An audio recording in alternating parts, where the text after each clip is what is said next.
As you can see, the chickie babies do hang out in their coop. I don't know if you can see in there, but they are hanging out in their coop today. It's not raining. It's about 70 degrees. It's really quite beautiful out. Oh, here they come. They're saying hi. Hey, pretty girls. Oh, you decided to come out? Say hi. Hi. Yeah, but they've been in their coop for a while, which tells me that they don't find it too constraining. They enjoy hanging out in their coop. There's lots of room in there. So they sleep, as you know, they sleep up there where the window is there. They sleep like up in the attic, I call it. And so that leaves all that room in there. You know, that's 8 feet long, 4 feet wide. So they have lots of room to go in. Even if I needed to like keep them in there for a day or whatever, they'd have like, I call it their living room area, the downstairs. And then they have their sleeping quarters up in the attic. So lots of room in there. It's good to give your chickens a lot of room in the coop, you know, because winter or for whatever reason they might need to hang out in there for a long amount of time. They need a lot of room.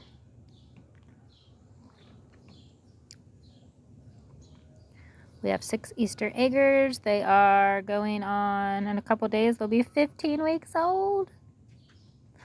And you're going to lay pink and blue eggs, because that is what we agreed upon. We have pep talks often because I want them to lay pink and blues, different blues, maybe greens. We want a pastel-y, beautiful. I mean, I really wouldn't mind like any color. I just want it to be colorful. That's why I got Easter eggers. And I'm very excited out here. They're so beautiful. If you'd like to see them closer, see. There's Peepers. My little sister named Peepers.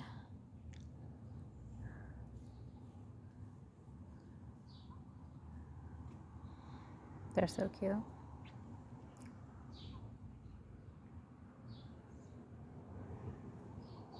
The reason I started my own flock is because I have an ancestral farmer that's local. Well, they're like 2 hours away, but they practice true ancestral farming. And I really care about what my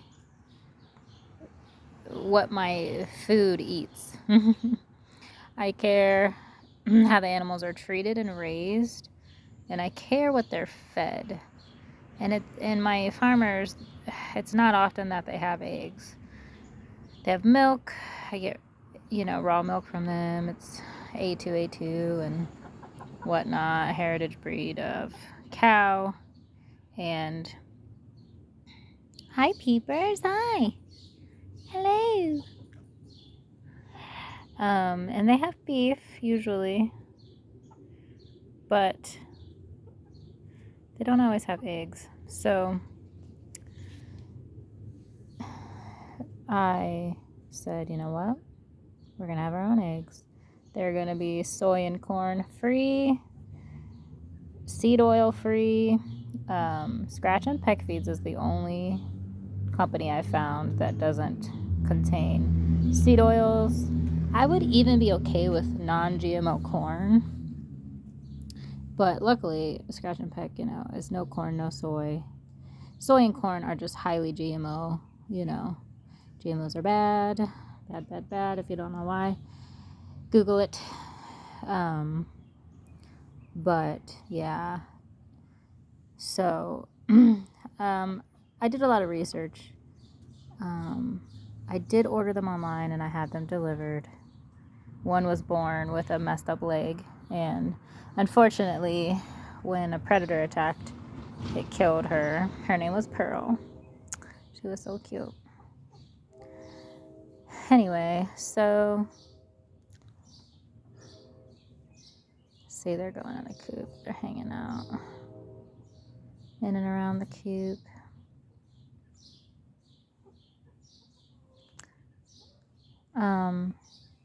So yeah, I did a lot of research.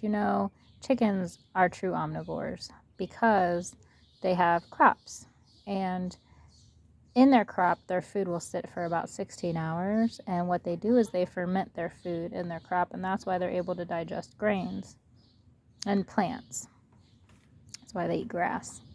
And being a true omnivore, like humans are more carnivore than omnivore because we lost our ability to digest plant matter in our digestive systems as we evolved. But chickens did not lose that ability, at least not yet. And so they can ferment in their crops. However, I do think it's good to give them a little help with that by soaking their feed. Some people ferment their feed. I was going to ferment their feed until I learned more about exactly how their digestive systems worked. And now that I understand how their digestive systems work, I don't feel the need to ferment their feed. I do like to give them soaked feed because I think, the whole soaking process kind of helps them ferment it easier. And if you soak it, so the fermentation process, when you soak, sprout, or ferment grains, what it does is it breaks down the anti-nutrients to make all the nutrients in that food item more bioavailable so that you can absorb it and you won't get the negative effects of the anti-nutrients. So that's why when you eat whatever, say you eat regular white bread, okay? Regular white bread has unfortunately skipped the process of proper fermentation. So that's why animals, ducks, any animal, including us, if we don't properly ferment grains, bugs are touching me. If we don't properly ferment grains, then when we eat it, it can irritate our digestive system and cause inflammation because our bodies are trying to digest the anti-nutrients, which are protecting the grain. So you have to break that down to get into where the nutrients actually are. And that's why we've always soaked, sprouted, or fermented grains and plants in our history of evolution. And that's where traditional cooking comes in for us. But for them, they do have the ability to do that in their crop. Okay? Just like, a cow has 4 stomachs, and like apes, they have a much larger cecum in their colon. And so yeah, we have a tiny bit of ability to ferment at the end of our digestive system, but it's very small. we have the digestive system more of a carnivore. So we're domesticated animals. So we learned to soak, sprout, ferment. We learned to use fire. We learned to use tools. All these things helped our evolution. Anyway, this isn't I'll make a separate video about that another time. This isn't a video about the human digestive system. This is about chickens because I have a lot of interests. So I apologize about that. I have a lot of interests. I am a health coach.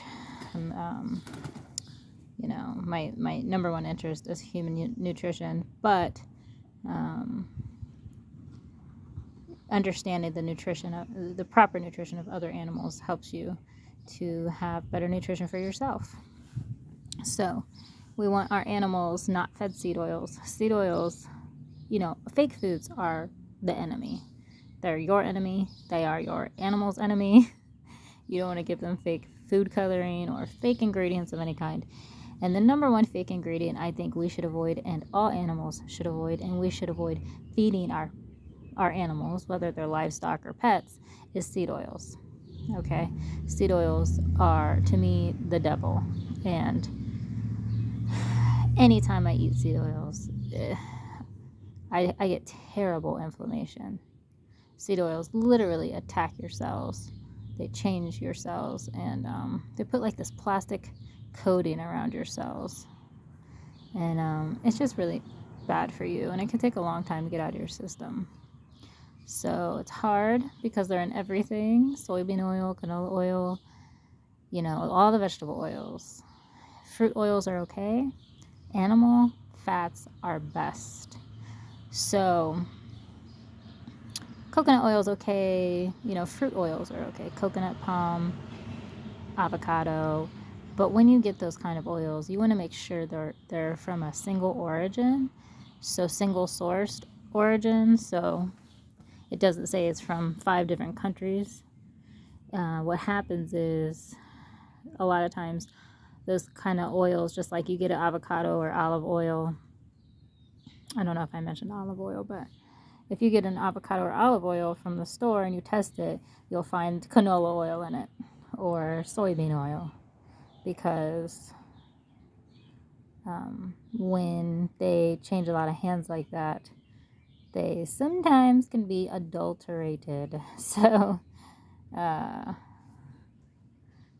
yeah. So anyway, when it comes to chickens, my number one thing I would prefer, even if the animals I eat are fed grain or any kind of grain, corn or whatever, if they're fed any kind of grain, I prefer it to be non-GMO, and I prefer there to be no seed oils. So I'm okay with them being fed grains.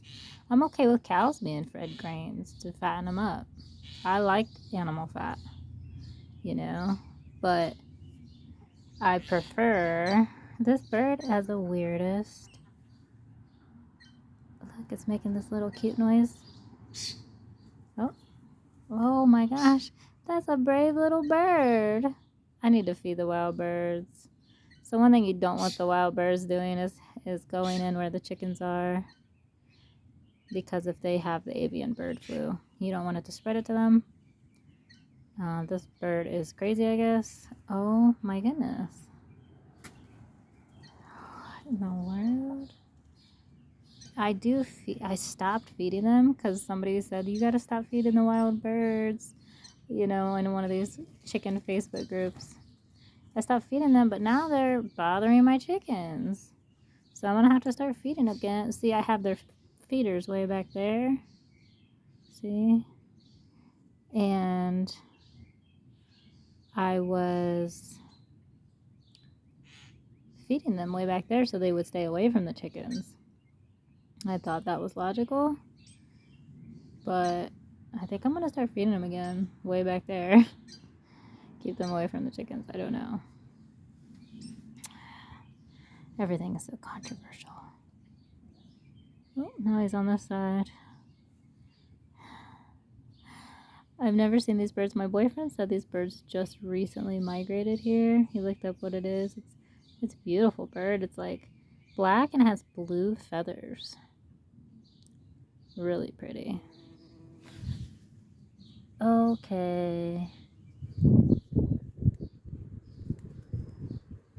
There's a bee. Sorry. Oh my god, I just moved the camera a lot. I'm so sorry. There was a bee.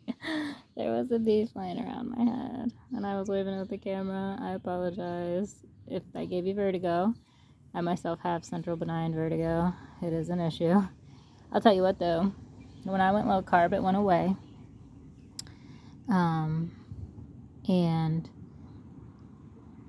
if I start eating bad, it'll come back. I get bad vertigo spells. I call them my little dizzy spells. It used to be a real big problem. But I can make a video about that. I have lots of videos to make. Oh my gosh, I just shot this whole thing the wrong way. I'm going to get better at this YouTube thing. I promise, guys. Just hang in there with me. I'm going to get better. You guys have a great day. I'm going to start posting a lot more how-tos and chicken care 101. What do I feed my chickens to keep them healthy? And what about stressful events like the 4th of July? I'm going to let you guys know what I do. All right? I have a lot to say. Okay. Talk to you guys later.